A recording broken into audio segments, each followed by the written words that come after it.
was another hot and humid July afternoon across North Alabama, southern, middle Tennessee. Hope you were able to find some sort of a way to stay cool. I had a little bit of a scare this morning when my power went out at my house, and I was wondering how long the power was going to be off and if my house would end up warming up. I quickly went around the house and shut the couple of blinds that were open. Now, I will say that and tell you that I also planned for instances such as this when I built my house. My house faces north-south. I picked a lot that allowed my house to be built. So the front and the back were facing north-south. And so on the sides of the house, there are only two incredibly small, just standard bedroom windows, which means my house gets very little, if any, direct sunlight through the course of the afternoon, whether it be at the beginning of the day or the end of the day. My house ends up getting very little direct sunlight. And it's times like these, or really the summer, or when my power goes out in the middle of the summer, that I'm really grateful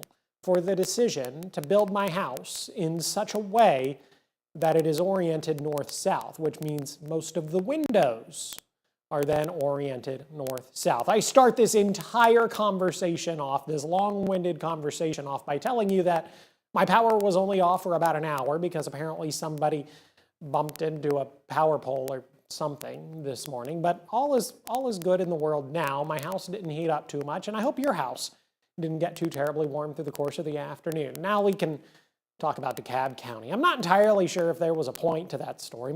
Maybe the point was that I was worried that my house was going to heat up through the course of the day if the power was off too long, and it never did. It never did heat up. Plenty of sunshine this evening over in DeKalb County. It's difficult to find much in the way of any cloud cover over in northeast Alabama. Looking from the top of Montesano, we are talking about a little bit of cloud cover. We're also noticing the hazy conditions, but the hazy conditions are somewhat typical for this time of year. 94 degrees, dew point sitting at 73, which is rough. Yes, the dew point sitting at 73, but it could be so much worse. I want you to think about that. As we get ready to head into the later part of July and eventually as we head into early August, the dew point could and probably will end up getting worse. Live look out over the Parkway, maybe a little more cloud cover here over the Parkway. Traffic moving here and there. We're looking northbound on Memorial Parkway. You would anticipate a fair amount of traffic at this point in the evening. We are actually picking up on a little bit of rain this evening across North Alabama, specifically across Northwest Alabama. They're really the only ones talking about a little bit of rain. Radar trying to pick up on just a rogue light shower there in northern Jackson County. I have a hard time believing that activity is actually there. Where we are talking about a couple of isolated thunderstorms across Northwest Alabama, Lauderdale, Cobbart, down into Franklin County, Florence, Muscle Shoals, down into Russellville. We're talking about a little bit of rain, a couple of isolated rumbles of thunder, even picking up on just a little bit of lightning there, kind of on the border between Lauderdale and Cobbart County. This activity has fired up really over the last half hour, 45 minutes, and frankly, I don't anticipate that it's going to stick around very long. Where we are talking about an increase in activity is the tropics. Looking at an area of low pressure, it's hanging out in the northern Gulf, bringing showers and thunderstorms to New Orleans, parts of Mississippi, parts of Alabama, maybe bringing a little bit of rain, if anything, a little bit of cloud cover to the Florida Panhandle. Now, this activity does have a 40% chance of further development, both over the next 48 hours and then over the next 7 days. Do I think it's going to continue to hang out in the Gulf for the next 7 days? No, absolutely not. So if it's going to develop, it's going to happen at some point over the next 48 hours. But again, it only has about a 40% chance of further development over the next 48 hours. I honestly cannot tell you, if it were to develop, what name it would get. I don't 100% remember where we're at on the list. We're still at the top of the list. I just don't know how far at the top. I can't remember that off the top of my head. We are talking about some cloud cover that does extend a little further north up into central and south Alabama. Do I think any of this is going to have a sensible impact on our weather here across the Tennessee Valley?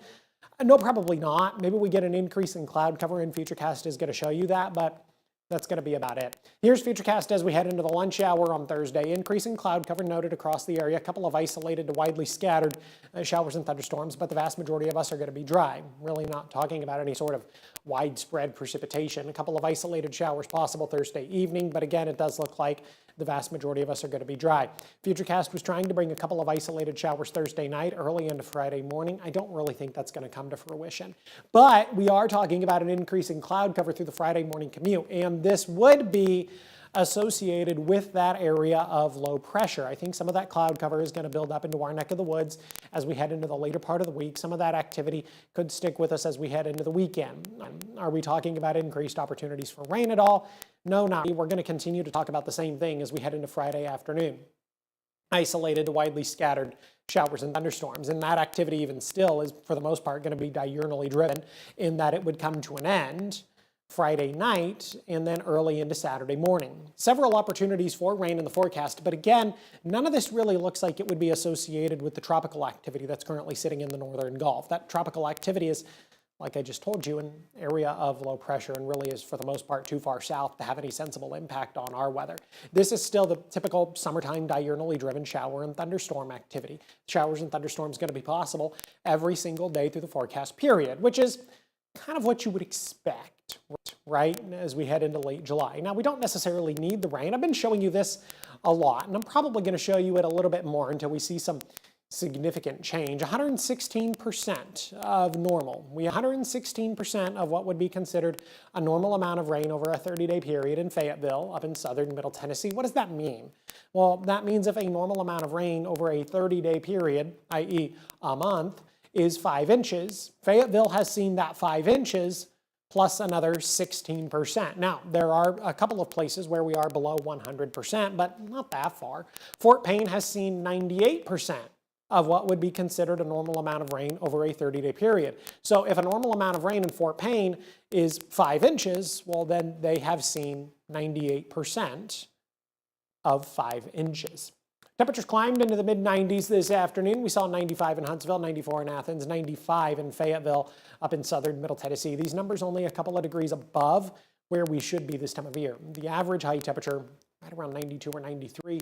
94 feels like 100 right now in Huntsville. 90 feels like 99 in Coleman. 90 feels like 102 in Fayetteville. 91 feels like 96 in Pulaski. 88 feels like 97 in Russellville. Beginning to cool things down a little bit over in northwest Alabama. Still humid though. 83 feels like 97 right now in Florence, but they've seen an increase in cloud cover and even the little bit of rain we were talking about. Now, the heat advisory is going to stick with us as we head into your Thursday evening. It's going to continue through 7 p.m. on Thursday for almost all of North Alabama, southern Middle Tennessee. This time around, we have chosen to include our southern Middle Tennessee counties, Giles and Lincoln. We're still not including Jackson, DeKalb, and Marshall counties, where it does look like heat indices are going to be a little bit lower over in northeast Alabama, and that's pretty typical. In general, we can expect heat indices to be anywhere between 103 to 107 as we go about your Thursday afternoon. Now, that could create some air quality issues, specifically over in northwest Alabama, where it is definitely going to be the hottest and the most humid across northwest Alabama. Lauderdale, Colbert, down into Franklin County, Lawrence County, Coleman County. Now, odds are better than not. You're not going to notice this. You might notice a little bit of extra haze as you go out and about your Thursday afternoon, but that'll be about it. Even if you are sensitive to poor quality, I really don't think you're going to be able to notice it, but you are going to notice that the sky is going to be that really, really pale blue. That would be why, because of a little bit of haze. But if you have asthma or any other breathing problems, I still don't think you're going to be affected as we head into your Thursday. A lot of it is typical for what you'd expect this time of year. We are going to stick with the somewhat elevated heat indices as we head into Friday, Saturday, Sunday. They might back off a little bit as we head into Saturday, Sunday, but then ramp up again by the time we get to Monday of next week. And listen, I know it's kind of gross, I know it's kind of disgusting, but this is what we expect this time of year as we head into the later part of July. And really, I think the bigger problem is overnight, where we don't really get a lot of relief. It's going to be warm tonight. Temperatures only dropping into the mid-70s. I've got a low right around 74 degrees. If you'd like to go to the pool tomorrow afternoon, you can certainly do that. Kids, of course, still on summer break. Temperatures climbing into the low and mid-90s, though summer break's only a few weeks from ending. School starts in what, less than a month in some cases? So soak up all the pool time you can